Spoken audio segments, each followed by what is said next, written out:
enough stay. So I just wanna hope here, and I'm gonna share with you is like, as you see, like so many growth experts talking about how to grow your Instagram, how to do this, how to do this.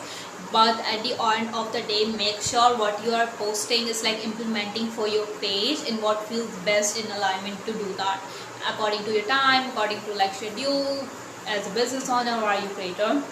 And also important thing, running a like growing your Instagram as a business owner, growing your Instagram as a content creator is whole different. So if you're taking advice as a business owner to growing your page from a content creator, totally different, because as a business owner, goal at the end of the day is like clients, whole like main goal. That's why we're not using like for getting likes or 20,000 likes, because if they are not growing our bank, not worth it.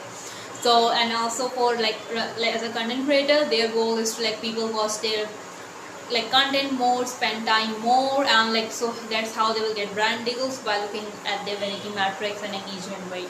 So it's totally different. So make sure as a business owner, like what implementing what works for you is totally different, because it's wholly different business and creator. Also, if you need help with your Instagram strategy for your business, so make sure you reply to the story IG. I have few available spots available for my one-on-one coaching, and I will send you the link for that.